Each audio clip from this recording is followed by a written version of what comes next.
Elon Musk, the billionaire, he's bought Twitter. So you guys remember during the last 2 weeks, he tried what's called a hostile takeover. He offered them, it was $54.2 a share. So we're talking well over $40 billion dollars. And they tried this poison pill approach. They tried to block him from buying it. And then, one way or another, they did end up taking his offer. And Twitter, of course, is a social media a website. It's like Facebook. I know most of you know this, but I'm going to explain it anyway. Twitter is where all the politics happens, right? All the breaking news, and so it is quite significant. You will find official accounts of every government on there, and it's been referred to as the public town square. And so a lot of people didn't want Elon Musk to buy it because they said that his aim to make Twitter a free speech platform is a threat to democracy. Okay, let me read you Elon Musk's statement and what he said yesterday, and then I'll explain everything to you. We'll go through the nitty-gritty. So he said that free speech is the bedrock of a functioning democracy, and Twitter is the digital town square where matters vital to the future of humanity are debated. I also want to make Twitter better than ever by enhancing the product with new features, making the algorithms open source to increase trust, defeating the spam bots, and authenticating all humans. That's a good one. Authenticating all humans. Twitter has tremendous potential. I look forward to working with the company and the community of users to unlock it. So I'm honestly curious, what does that mean, authenticate all humans? Some people are worried that means that you have to hand over your ID. I know on YouTube, for example, again, I'm speculating, but tonight, I know on YouTube the world's richest man, Elon Musk, is set to... They age restrict some videos, so you have to sign in to watch the video. And people call it a form of censorship because you have to give in... you have to sign in and then give your ID. So some people are worried, is that what he means? This is what he said as well. He said, I hope that even my worst critics remain on Twitter because that is what free speech means. And look at Elon Musk. He's got about, 85 million followers. So he's one of the most followed people on the platform, and now he owns it. So, last week he went from having a 9% stake in the company to just buying them out. And there are 11 members on the Twitter board, including Jack Dorsey, who's the founder of Twitter. And a lot of people are angry. A lot of people, especially neoliberals, are very, very angry at this development because they are afraid that Elon Musk buying Twitter and making it a free speech platform will mean that they can no longer censor people they don't like. Because right now on Twitter, for example, one way of censoring is going to, let's say, an Iranian news outlet or a Russian news outlet or a Chinese news outlet, and then slapping them with this label that says China state-affiliated media. And it's not just the outlets. They've even done that to George Galloway, right? Again, I don't know how many of you are from the UK, but just so you understand what I'm talking about, George Galloway has, he was a member of parliament for well over 30 years. He's extremely famous. And he's done many things in his life. And to go and slap his Twitter account with this state-affiliated, Russia state-affiliated media label, it's a form of censorship. It's like stigmatizing someone and saying, oh, you see this guy? He's controlled. He's compromised. The Russians are running his account. It's obscene. But this is what I'm talking about. This is one form. Another form of censorship, for example, was just before Joe Biden was elected as US president in the 2020 elections. In the weeks before the election, there was a story that came out in the New York Post that contained files from his son's laptop, from Hunter Biden's laptop. And this was, of course, extremely embarrassing and extremely damning because of, many reasons. I don't think it's okay to make fun of him. The people have posted his pictures that say, oh, he's smoking crack. This is irrelevant, and that's his personal thing. But the political fallout from this is big because it turns out, for example, he used his dad at the time Joe Biden was vice president under Obama. He used his dad's connection as vice president to score lucrative business deals in Ukraine, in China, and that's corruption. So that's why it was important, right? And you know what happened? Twitter blocked the New York Post from using their Twitter account because of this article. So very clearly you have a social media company like Twitter, and it wasn't just Twitter, Facebook as well, blocking a news outlet from publishing a story that was damning to Joe Biden, the Democratic candidate. And so this is obviously very politically biased. It's unfair. And it goes against everything the Americans, in the West talk about free speech and democracy and freedom of the press. So this is what Elon Musk, this is one of the things that Elon Musk, people think at least. Again, I have no clue if he's actually going to come through on this. Let me be very clear. I'm neither a supporter of Musk's, when I'm talking about this Twitter buy, I'm neither a supporter or someone who's condemning him. I'm waiting to see. Now, when it comes to Bolivia, I'll get to Bolivia in a second. But my point is that I don't know what he's going to do. But the idea that he could stop Democrats from censoring stories they don't like the Hunter Biden story, this is what has them outraged. They're losing it. I'm going to show you in a second. I'm not joking. I just want to go through the mechanics of how he bought it and what he bought it for, okay? So this is from the New York Times. They say Elon Musk, the chief executive of Tesla, as you know, Tesla makes the electronic battery-powered cars, is now bringing one more company under his belt, Twitter. And although he's the world's richest man, he doesn't have $40 billion plus in cash sitting around to buy the company. So this is how he'll pay for it. So he will pay for Twitter with $13 billion in debt from a group of banks, $12.5 billion in loans with Tesla stock as collateral, and $21 billion in cash. Where do you get $21 billion in cash? I'd love to know this. In any case, the $13 billion in debt from banks will be led by Morgan Stanley, okay? And Twitter currently has about $5 billion in debt, so that will be accrued as well, and that will increase their debt as a company. And then the $12.5 billion in personal loans, that will come from a dozen banks, which require him to pledge a big chunk of shares to ensure that they are repaid if Tesla's value falls. Now, again, for those of you who don't know, Tesla is a car manufacturer that was created and is owned by Elon Musk, and they make electronic battery-powered vehicles, right? They don't run on fuel. And he has to use the stock from that company, which is a very successful company, as collateral in order to buy Twitter. And I just want to show you this headline from the Washington Post. They said that Tesla's value has dropped on Tuesday by more than double the cost of Twitter. Now, that might sound actually quite dramatic, but if you just read the next couple of lines, they say that Elon Musk's purchase of Twitter led to a more than $100 billion hit to Tesla stock Tuesday, driving down his fortune. Now, Tesla stock dropped more than 12%. So that $100 billion was just 12% of the value. Okay, so it's a company that used to be valued at over $1 trillion. So it sounds like bigger than it is, but of course that's, for someone who's not a billionaire, that is a lot of money, nevertheless. But I just want to go back to how he's bought the outlet, if I may, and he's had to use $60 billion of Tesla stock as collateral. Okay, now the other part of the money is $21 billion in cash.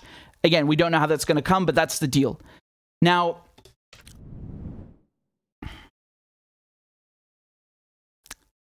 people are asking, how is Twitter going to change? Well, I mentioned one of the things that it might change in terms of free speech. Elon Musk said that if our Twitter bid succeeds, meaning that if he buys Twitter, we will defeat the spam bots or die trying and authenticate all real humans. Now, on Twitter, just as many other websites and social media sites, you have a lot of things called spam bots.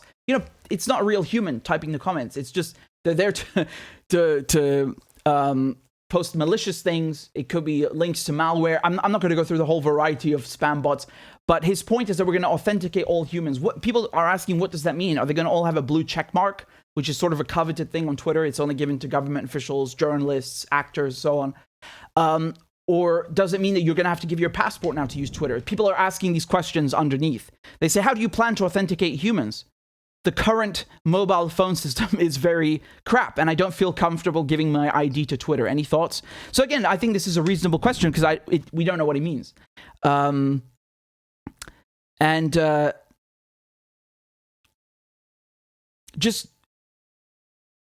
just want to show you a couple of clips from the reaction to his buying of Twitter. Right? Some people were asking, is Trump going to come back? So you guys remember former US President Donald Trump, he was kicked off Twitter and Facebook, and he was basically called deplatformed. Deplatformed is when they ban you from all the major social media sites. They remove your podium, essentially. They kicked Trump off of Twitter after the January 6th insurrection, as it's called. And they said that he incited violence, which is funny to me because they didn't ban Trump when he was threatening to bomb Iran's cultural sites, which is a war crime. I love that, right? You can threaten to bomb countries, but we're not going to tolerate an insurrection. Anyway, they removed him. And people are asking, is Trump coming back to Twitter? Because he also had a lot of followers. Now, here's what Trump said. Trump said he won't. He was talking to Fox News. He says, sorry, just let's scroll down here. Trump says he won't return to Twitter, even if his account is reinstated after the Elon Musk takeover. And he said that Elon Musk is a great man. He called him a good man. And he said that he won't be coming back because he wants to use his own social media platform, right? Trump told Fox News that he will formally join his own Truth Social startup over the next 7 days as planned. So Donald Trump has gone and created his own social media app. And I can't help but laugh at the name. It sounds something like this evangelical Christian stuff from the US, Truth Social. In any case, he said, quote, "I am not going on Twitter. I'm going to stay on Truth." Trump told Fox News, "I hope Elon buys Twitter because he'll make improvements to it and he is a good man, but I'm going to be staying on Truth." Again, this is just what Trump's saying. Trump says a lot of things. It could very well end up that he does come back to Twitter. Who knows? Now, let me just show you some of the reaction, the visceral reaction of liberals and Democrats who are really furious. They're outraged. They're fuming at the prospect of Elon Musk buying Twitter because they feel that his idea of free speech is a threat to democracy. Now, they say things that when you hear them at face value, you might agree with, right? They say things like, well, this is going to allow hate speech and then the platform will run out of control. And yeah, that, people are against that, obviously, because you don't want hate speech. People that are saying racist things, that's wrong. People that are making threats, that's wrong. But that's not what they really mean. They're lying when they say that. Their real primary concern is disinformation, what they like to call disinformation. And for Democrats and neoliberals in the West, in the United States, in Europe, disinformation means anything they don't agree with, even if it's the truth. Even if it's the truth. And how do I know this? Because the Hunter Biden story, for example, you had 40 plus US intelligence officials signing a letter insisting that this story about Hunter Biden's laptop, Joe Biden's son, was Russian disinformation. And then just a few weeks ago, the New York Times authenticates this story and says that this was real. The laptop was real. The contents of the laptop were real. So that shows you how the Democratic Party and the intelligence agencies and intelligence officials and the media are working together to bury stories they don't like by labeling them Russian disinformation or Chinese disinformation, whatever you want. This is a form of censorship, right? It's part of this whole Red Scare 3.0, this revival of McCarthyism from the 1950s where, somebody you don't like, just accuse them of working for the Russians, just accuse them of being a communist and you can ruin their whole life and ruin their career and so on. And they're afraid that if Elon Musk takes over the platform, they can't do that anymore. Because up until now, they've been able to pressure these social media companies like Facebook, like Twitter, like Instagram, to bury stories they don't like, to label foreign news outlets that are adversarial to Western foreign policy, for example, like CGTN or Press TV or RT, as threats and as centers of disinformation and labeling them so you put people off. Because when somebody's browsing Twitter or Facebook and they see, oh, this page is Russian state affiliated media, or this person, because now they're putting it on people's personal profiles, not just outlets. You're going to be put off because you'll think, well, this guy's a state actor. And of course, this is ridiculous because, again, don't take my word for it. Go ask the people, including George Galloway, who had their shows on RT and Sputnik. They have complete editorial control. No one has ever asked them to say anything pro-Russia or force them to say anything pro-Russia or to support Russia. And on the flip side, CNN and the BBC and Fox News and all these big outlets in the West that are corporate funded or state funded, they don't get any labels. You tell me who lied, who has spread more lies and disinformation than those media outlets? No one. RT couldn't even dream to compete with the level of lies that the BBC puts out. And this is true, but they won't get any labels, right? Now, let me show you some of the visceral reactions. So you have random people saying, I will go off Twitter when that deal goes through, meaning when Musk buys Twitter. Over here, you have, this is from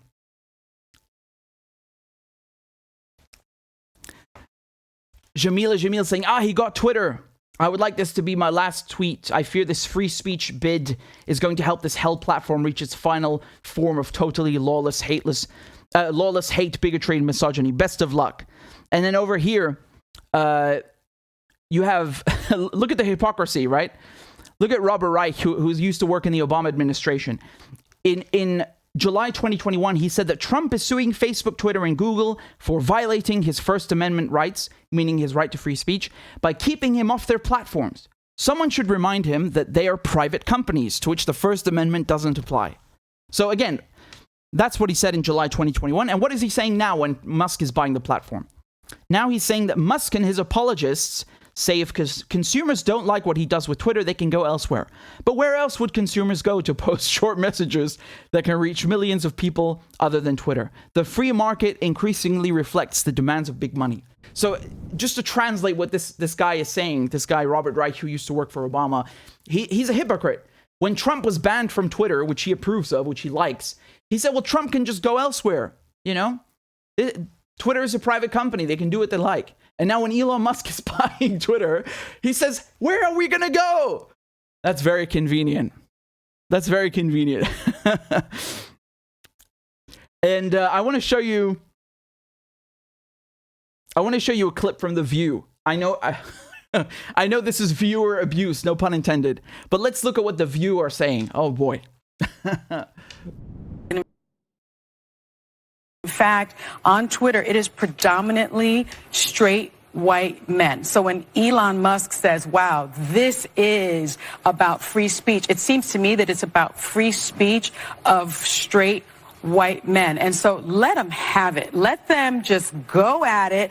I enjoy the block button on Twitter. I think it has a real outsized influence in our world because politicians and celebrities are on it. And in fact, on Twitter, so they're basically saying that, you know, this is it's going to become an app for white men. I understand part of that, but again, I'm telling you as someone who's half British and half Syrian, the people that are getting blocked and censored and punished the most on social media and in the West in general are Palestinian voices. You're going to come and tell me that Palestinians are white supremacists? You're going to tell me that people criticizing Israel are white supremacists? People criticizing Western foreign policy, they're white supremacists? Get the hell out of here.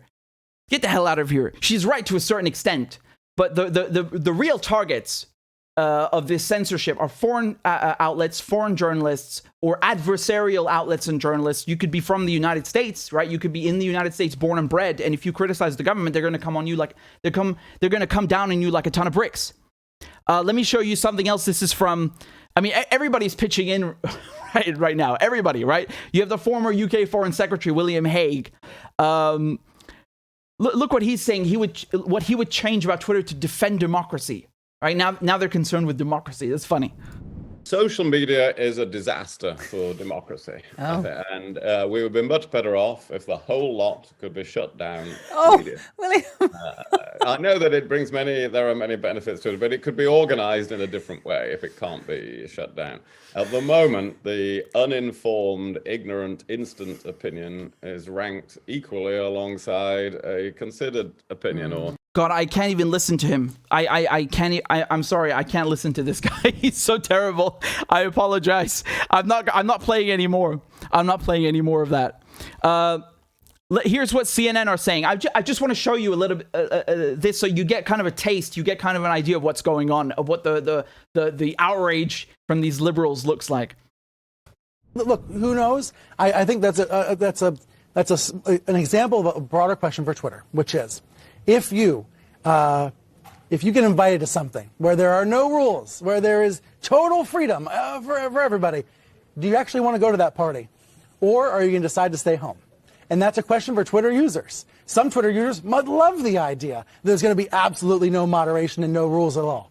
Others might not want to be anywhere near that. Am I crazy, Matt? No, you're right. And what happens to the advertising? I mean, if there's no moderation or little moderation, do the advertisers stay away? What does that do to the business prospects for Twitter itself? I think that's very much look, who knows? I think that's... Yeah, of course. And that's what happened with YouTube, right? That's why when I dare to upload a video on YouTube and I put the country that I was born in, Syria, in the title, or Palestine or Iran, they suddenly limit the monetization. It's not about the money, it's the principle, right? Because they don't just take away the money in part. They also don't recommend the video. They treat it badly in terms of the algorithm.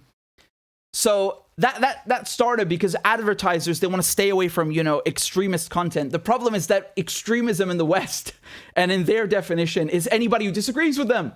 That's what disinformation and extremism is for them, right? So take a look at this as well. This is also another tweet over here from Howard Dean. Okay, so look what he said. He's actually left Twitter, by the way. I've checked, and he's actually left it. Right. This is the result. He's gone off of Twitter. It says this account doesn't exist anymore. And what he said before is that, hi, Twitterverse, many thanks for the knowledge sharing over the past 10 years. If Musk takes over Twitter, I will be off within a few hours. Might be just as well for my well-being, but I've learned a lot of valuable stuff from you. So, very interesting, right? Again, when we're talking about Howard Dean, he's an American politician. He was governor of Vermont. And it's just another part of this whole dogma that, okay, we're going to boycott this because it doesn't fit our needs.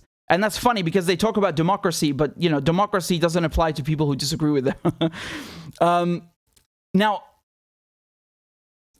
Now, let me give you my opinion. I've shown you what people are saying. I've shown you what's happened and what people's reactions are. I'll give you my opinion, okay? For me, the real test whether Elon Musk is being truthful and he really believes and will come through on this promise about free speech is whether they stop censoring Palestinian voices, critics of Israel, critics of the UK and the United States foreign policy, critics of Wall Street, critics of the CIA. This is the real test. That's the real test. It's not, oh, can Donald Trump come back on the platform? Donald Trump was the US president. As much as they don't like him, he, at the end of the day, did he do Israel's bidding? Did he give them the Golan Heights? It's not his to give, but, he recognized, he changed the US position. Did he do the Abraham Accords? Yes, he did. Did he indict Julian Assange? Yes, he did. Did he assassinate General Soleimani? Yes, he did. Did he sanction Venezuela and Syria and Iran? Yes, he did. Did he leave the nuclear deal? Yes, he did. So as much as they don't like him, he is, at the end of the day, the establishment. He's Donald Trump. He's not only a billionaire, he was the goddamn US president. You can't be the US president and not be from their club in one aspect of it or another. Okay? Again, this is infighting. It's bickering between Trump and liberals. But at the end of the day, for the globe, for the world, there's no difference. And so the idea that if Trump can come back on the platform, oh, that's it, free speech is restored. You are kidding. You're joking. You are absolutely joking. The real test is going to be whether marginalized voices, I mean really marginalized voices, Palestinians, the resistance axis, people who are anti-imperialist, who are anti-Wall Street, anti-CIA, then we will know whether Musk means business or not.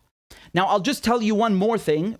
I'm just telling you what other people are saying, and you can make up your own mind. A lot of people are thinking that, well, at the end of the day, Elon Musk is also the establishment because he's a billionaire. He's an oligarch. He's literally the richest man on the planet. And more importantly, if you look at his business dealings, he works with the Pentagon, right? So his company, again, for those of you who don't know who he is, let me just summarize. He worked on PayPal, which is a payment system, payment company, Tesla, which makes cars, SpaceX, which is a space exploration and rocket company. So SpaceX, it started out as a private company, but it's so successful and so good. Like, we have to admit, the technology is brilliant. They're working now with NASA and with the Pentagon. So I just want to show you one thing, for example. This is from Business Insider. It says that the US military and Elon Musk are planning a 7,500 mile per hour rocket that can deliver weapons anywhere in the world in an hour. And this was published in October 2020. And again, this is just one of the ways, one of the aspects in which Elon Musk deals with the establishment, right? And makes money from it. Now, of course, Jeff Bezos, who owns Amazon, he uses he has Amazon Cloud Services. They provide web hosting and other services online. And, he's written up contracts with the CIA. So at the end of the day, these guys, as much as people want to celebrate them and, laud them, they are working and they do have business dealings with the military-industrial complex and the intelligence agencies. The other aspect is the coup in Bolivia in 2019, right? So in late 2019, Evo Morales, who used to be the president of Bolivia, the first indigenous president, he was removed in a fascist coup that was backed by the United States. And there was a widespread belief that the reason they got rid of him is because this is why they get rid of all the other leaders in the global south, like Mossadegh in Iran or Guatemala in 1954. They always coup leaders in the global south who nationalize their natural resources. So Iran nationalized its oil. In 1951 and 1953, the CIA and the MI6, so the Americans and the British, they couped the Iranian prime minister and they installed a puppet because they want the oil. And so the belief in 2019 was that they got rid of Evo Morales, the Bolivian president, so they could get lithium. Bolivia, correct me if I'm wrong, has one of the largest, if not the largest, reserves of lithium on the planet. And you need lithium to make batteries. Who needs batteries? Elon Musk, for his car company, for Tesla, because it's battery powered, no fuel. And do you know what Elon Musk did on Twitter? He actually went on Twitter. And again, I don't know if we don't know if he's joking, if he's actually being serious, but he said in response to this allegation, he said that we will coup whoever we want. We will coup whoever we want. Again, let me just look that up for you. I think he deleted it, but we can still see it. And of course, the person who took Morales' place was Janine Áñez, and now she's on trial because of the coup. Because what happened is they got rid of Morales. This right-wing fascist takeover was backed by the US.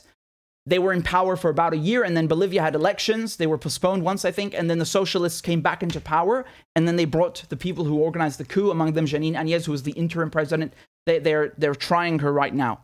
And here's the tweet from Elon Musk in 2020, so just a few months after the coup.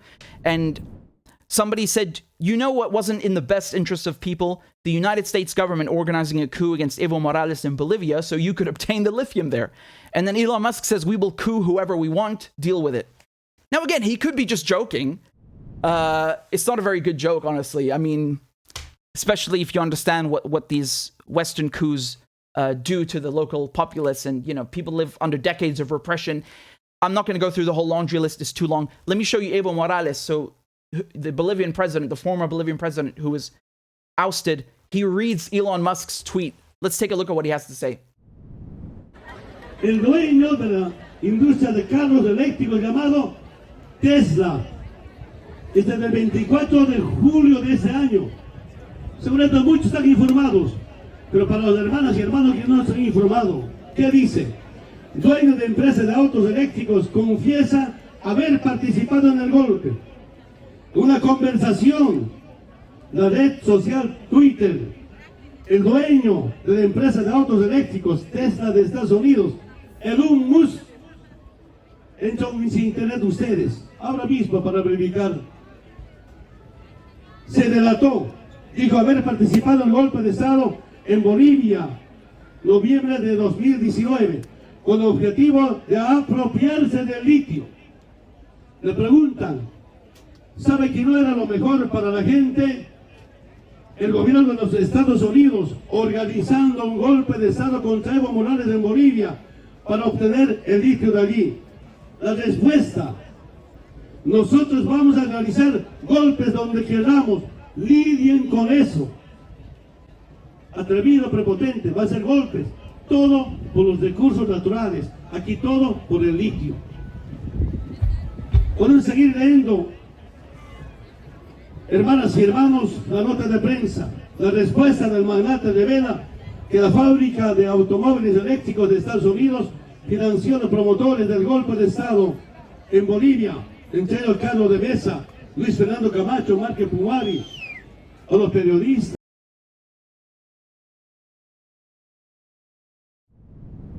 So you get the point.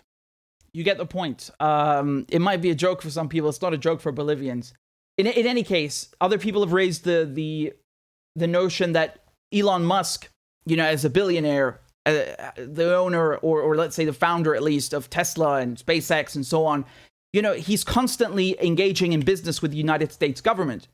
And as a result, if he wants to continue getting these, lucrative business deals, or as some people like to call it, government cheese, he has to keep playing ball. So there are people who are worried, even if Elon Musk means well, like let's give him the benefit of the doubt, for example. Even if you want to give him the benefit of the doubt and he's an angel and he really, really wants free speech, including for marginalized voices like Palestinians, how much is the government going to let him do? Because, believe it or not, there are a lot of people in the West, in Washington, D.C., in Whitehall, who don't like the idea of foreign outlets or adversarial outlets. It has nothing to do with where you're from. It's what you're saying, right? People who are adversarial to Wall Street, to the CIA, they don't want those people to have an equal footing and to have a voice. And so we've seen in the last decade, in the explosion of social media, how it's been used. Again, it's a great tool. Like, don't get me wrong. The internet is a beautiful tool. Social media is an amazing thing. But it's also been manipulated and used by the US government, by the State Department to, encourage coups, to attack foreign countries, to silence adversarial voices. And so you have to take that into consideration and think, okay, how much can Elon Musk do? And I know some people say, well, that's just an argument that his fanboys will make. I don't care about Musk. I'm just saying that that's what other people are suggesting, that even if he supposedly means well, how much can he actually accomplish, given that the US government has such a vested interest in maintaining control over social media, over big tech. In any case, I think the wise thing to do is to hold him to his word and see what he does, right? So for me, I told you what the litmus test is. I really don't care about Trump. I really don't care what platform he's on. For me, the test is whether they remove these state media labels on George Galloway. And look, for me, it's like if you're going to put a state media label on a Russian outlet, and even the people that are working there with full editorial control, how come you don't put a label on the BBC? The BBC is state-funded. They claim it has an independent editorial board. It's not independent. You can't fool me. I grew up seeing the lies about the Iraq War. You're never fooling me. Never. Outlets like CNN are owned by corporations, the same corporations who own the legislators. Why don't you put corporate-funded media on CNN or state-funded media on the BBC? You see, it's very unbiased. You either give it to everybody or don't put it on anyone. But it is biased. It is unfair. And for me, that's something that I'm going to be looking out for. And I think that we should just wait and see what happens. Because if he means well, great. Hopefully everything gets a little better. I'm not hopeful. I'm not going to hold out much hope. And if he doesn't, well, I guess things will just stay the same. And just as just a closing remark, I want to play you this clip from MSNBC. This is going to make you laugh. Just look at the lack of self-awareness. You own all of Twitter or Facebook or what have you. You don't have to explain yourself. You don't even have to be transparent. You could secretly ban one party's candidate or all of its candidates, all of its nominees, or you could just secretly turn down the reach of their stuff and turn up the reach of something else, and the rest of us might not even find out about it till after the election. Elon Musk says this is all to help people because he is just a free speech. He just described every single thing the Democratic Party and their allies have done. I told you about the Hunter Biden laptop story. Do you remember how Joe Biden's administration, again, this is not social media, but it's on the internet. Do you know how Joe Biden's administration last year, they used Donald Trump's sanctions on Iran to take away Press TV's website? Its website. They took away 30 different foreign outlets in the Middle East. They just stole their websites, so they're inaccessible worldwide. Really democratic, right? Wow, freedom of speech. Yeah, you have to vote for Biden. It's a vote against fascism. Wow. So, at the end of the day, everything the people in DC, whether it's liberals or it's neoconservatives, whatever they accuse others of, it's usually projection. And something else that I wanted to show you, which is quite funny. You're seeing some interesting smears coming out now against Musk. And And again, I don't particularly, it's not about defending him. I'm just trying to show you the tactics, the smear tactics they use. I saw this, for example, where they're saying that Elon Musk has a Tesla factory in China, so where he makes his cars, right? Elon Musk has a Tesla factory in China, and he wants to sell more cars there, as many China observers note.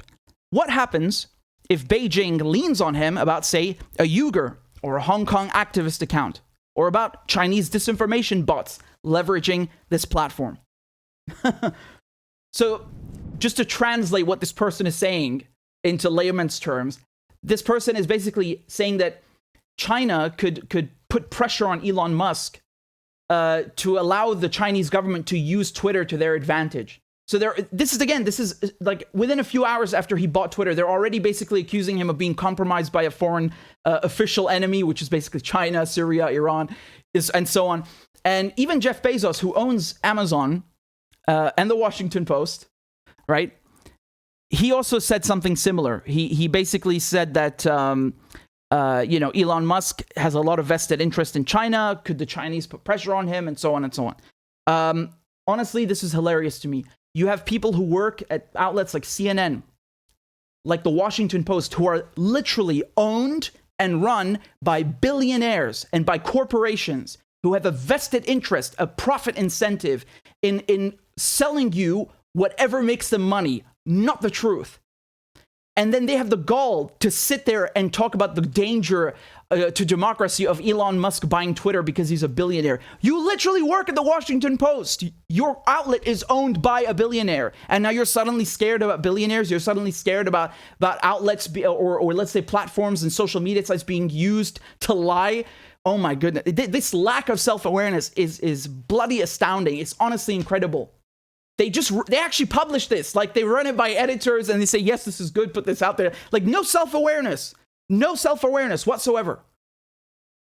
You know why they're complaining? They're not complaining because they're worried about billionaires owning the media. Billionaires already own the media and have owned the media for decades. And billionaires already own all the social media sites. Do you think Mark Zuckerberg is a coal mine worker or a teacher? The guy's a stinking billionaire. He's stinking rich, right? Same thing for all the other social media sites. They're already owned by billionaires. The only reason these people are concerned about Musk buying Twitter is because he doesn't have the right politics. He doesn't have the same politics as them, and they feel threatened that he's going to take away their power to censor, dissent, to silence anyone that they don't like, anyone who disagrees with them. And again, for me, I don't hold out any hope. For me, the test is going to be whether you can see Palestinian voices, Arab voices, voices from the global south, voices in the West, in America, in Europe, who can criticize the CIA, criticize Wall Street, criticize big tech. When those people, when those voices are put on an equal footing, then we will know that Elon Musk came through on his promise for free speech. Or at least we'll have a semblance of something like that, right? But again, I'm not holding out any hope. We'll see what happens.